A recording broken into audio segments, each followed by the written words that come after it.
Hello there, friends. I have some sad news for you. CSGO News Live is coming to an end. It's been an amazing journey filled with emotions, hard work, ups and downs, and all that. Thank you for being with me and watching the matches and news from my perspective. I'll never forget it. Unfortunately, this is where the story ends, because the story of CSGO has ended. But a new era has begun. CS2 has officially been released, so from now on, I'll be only discussing this game. The good old CSGO has finally retired, and in its place comes a handsome newcomer, young and bold, ready to uphold its legacy and reach the new heights. Ladies and gentlemen, please welcome CS2.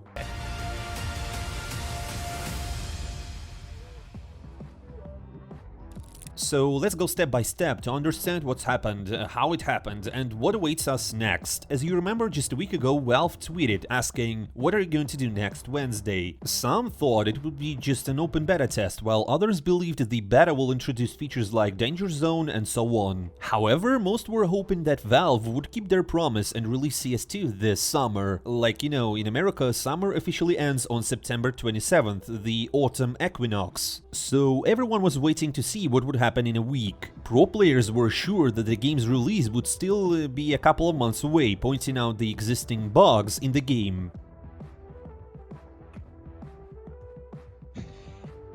It's so goofy. Fuck, dude. It's more to on the the left. rocks, It's more to the left, You yeah. gotta be like on the edge of the water. I killed one Wait. though. Oh, nice. Oh my god. Yes, and you all understand that the game is still too raw to be released. However, there were reports that some teams are already practicing in CS2, even though tournaments are still being played in the old game. ESL even had to conduct a survey during EPL among the teams, suggesting that if CS2 gets released, they might conclude the playoffs in the new game. But in any case, all of this was taken more as a joke, thinking there won't be a release from Valve. And then, bam! On September 26, Valve posted Dawn of the Final Day and even made it their profile banner. This was definitely no longer a joke. Data miners noticed that there were lots of under-the-hood changes, adding demos, fixing bugs, and thousands of other tweaks and corrections. Now even the pro players believed it. Simple posted how much he managed to play in CSGO, 23,000 hours, and well, the young Monacy was close behind with only 18,000 hours. Teams started sharing photos from their history, bloggers began to summarize the decade of CSGO, and basically the entire community stirred and awaited this fateful day. And it came. On September 27th, as planned, Valve once again updated their profile header and wrote Dawn of the New Day. Meanwhile, I'll remind you that the EPL playoffs are in full swing and people are still playing CSGO. Valve apparently doesn't really care about what's happening in the esports scene. They release the game whenever they want, even during a match if they feel like it. And guess what? That's exactly what happened. Yesterday, as evening approached, not only the community was buzzing, but the bigger players got into action as well. For instance, the AMD, you know them by the CPUs, released the drivers for CS2, even though there was no official announcement yet. ESL then released a 15-minute video capturing all the best moments of our beloved game. And then the developers began teasing heavily on Twitter, and then the hour came. All CSGO servers stopped working, and we all waited in anticipation.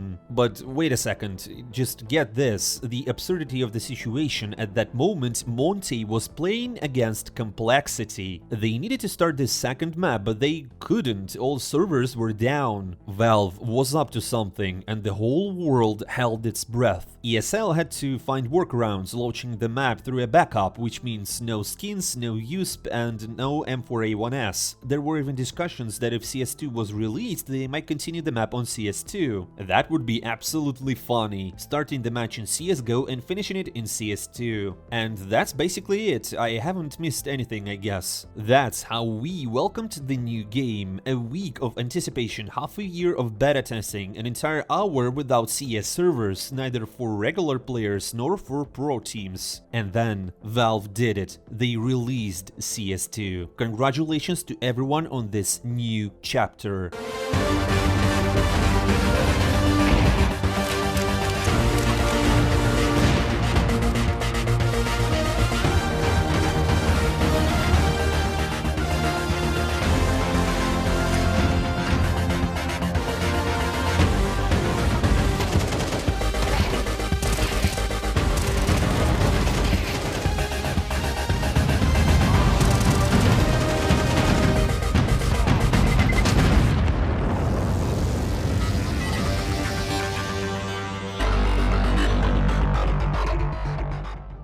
And when CS2 officially came out, something really important happened. Valve has completely deleted, removed, banished CSGO. It seems that Valve simply doesn't want to make mistakes of the past when the community has been playing 3 games at a time. You know, when the esports community was still in 1.6, a lot of people were playing Source, and just a little bit of all of them were going to CSGO when it was launched. Now this isn't the case. There's just no CSGO in Steam now. If you want to play CS, go to CS2. And now let's finally talk about what's new, starting from the beta test.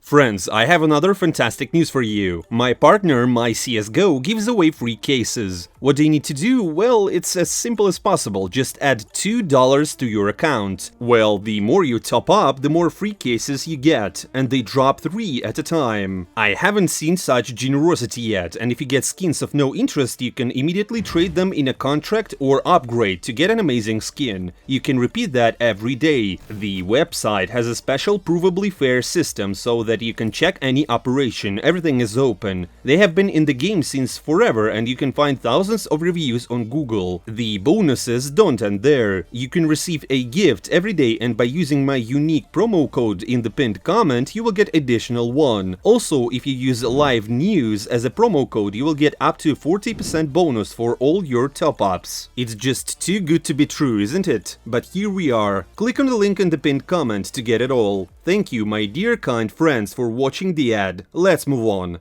Well, first of all, as we thought, the first season in Premier Mode has started. All those tens of thousands of points farmed by Chinese cheaters have been reset. It's all new. Calibration, 10 wins, the journey to the top of your region, and then the world. So now you have a chance to adjust your numbers if it didn't go well the first time. When the first season will end, no one knows. People assume that it's either in the spring or at the new year. Don't forget to tell me in the comments how much MMR have you already got. But what's even more interesting is that they finally added the usual 7 maps from the pro scene plus Dust and Office. Here comes the funniest part. To get a rating on each of these maps separately, you need to win 10 matches. That's 19 victories. I won't be able to do that in a year. Plus, I hate Office, but I want to have a rating there. It's a somewhat unexpected decision. Also, by the way, even in matches now, games go up to 13 rounds. I thought they'd make it only in the Premier Mode, but no, they also removed the option of long and short matches. Now everything is unified, MR12. Meanwhile, they didn't change the economy at all. They've also added Duo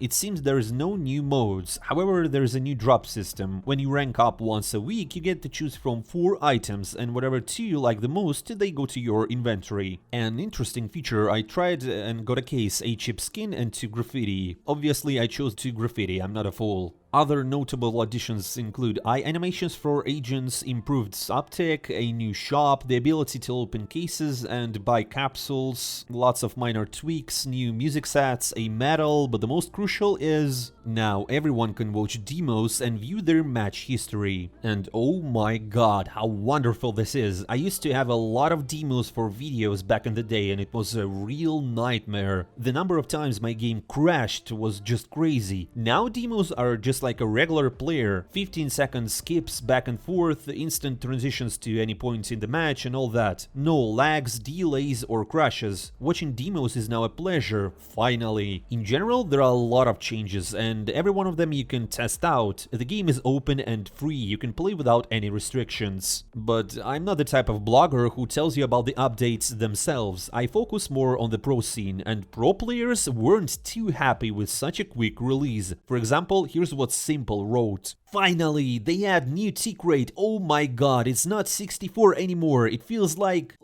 16. And then he told about how the EPL playoffs will be played. Короче, что сказать, Counter-Strike 2 такой же херовый, как Counter-Strike 2 бета. И завтра я сказал, что мы играем в CSGO. Поэтому, а еще у меня температура 39. Поэтому не знаю, какие новости лучше. And well, what you know, Monacy has already found some bugs. I mean, bugacy, surely. Пацаны, тут такая тема. Когда вы в нике CSGO, когда вы пишете в нике CSGO, оно отмечается как invalid profile name. Я не знаю, в чем прикол, но можете попробовать сами.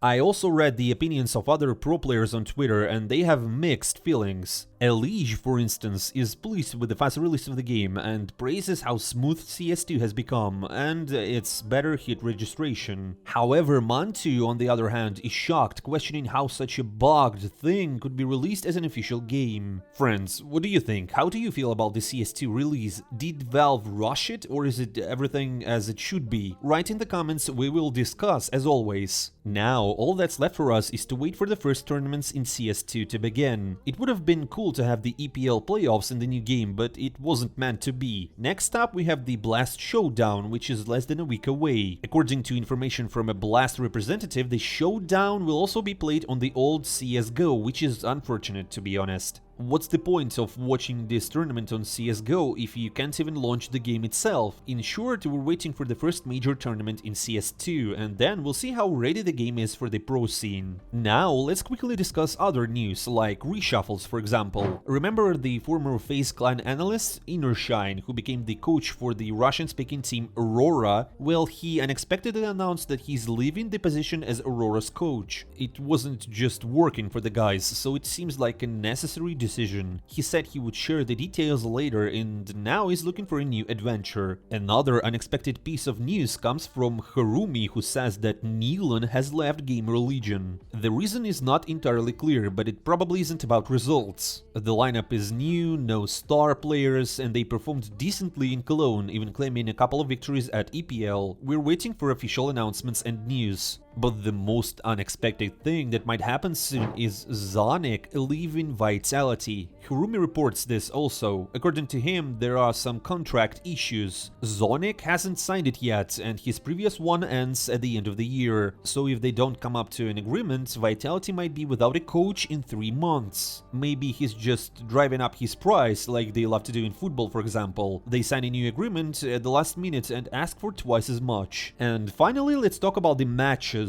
First, Boomich managed to win another tournament, CCT Finals. One win defeated Monte, defeated MIBR twice in a row and got $100,000. Boomich has really established himself in the Tier 2 scene. Now it's time to show something on Tier 1. And what about EPL? I think you probably know better than me. Cloud9 completely messed up and lost 0-2 to the Turkish Dream Team. As a result, they couldn't even get out of the group. Yes, they were in a group of death, but the bracket turned out to be quite passable. They could have defeated Complexity and immediately entered the playoffs, but not this time. This is honestly a super bad result from the guys, but the most important thing is that the new era of CS2 is starting right now, and they have time to fix it all before the new game begins. By the way, due to these results, Cloud9 dropped in the HLTV rankings and Navi moved up. That's how Cloud9 ended at ESL Pro League. From Group C, G2 came out on top. They were losing to Complexity 01 in maps, were down 10-15 in the second map, and then made an excellent comeback, eventually closing the best of 3 in their favor. In CS2, such comebacks are now impossible. Complexity ended up second, followed by VP and surprisingly Eternal Fire. The Turks kicked Cloud9 out of the EPL and then sent Liquid home too. Santares is really in form. They continued doing this in the playoffs. They kicked out Astralis, then BIG, and now they're ready to do it with Navi. We'll see what Nados Vincere shows today. Monte and Mouse are also doing well. SDY's team defeated Fnatic and yesterday Complexity in the strangest match in CSGO history. While everyone was talking about CS2, the teams somehow finished playing in the old reserve version. Mouse is also doing great in the playoffs and sent home Furia and surprisingly FaZe. In both cases without a chance. In 2 matches they only gave up 24 rounds. That's harsh. Lastly, VP's bracket. Virtus.pro couldn't beat Nines and were knocked out. Then the Spanish team Movistar Riders avenged them. So that's what's happening in the playoffs right now. Let's be honest, it's not probably the most interesting tournament. Everyone has already moved on to CS2, but they have to finish playing on CSGO. There is not much hype, not much online viewership either. If there's something interesting, we'll definitely discuss it, but if not, we'll only talk about CS2.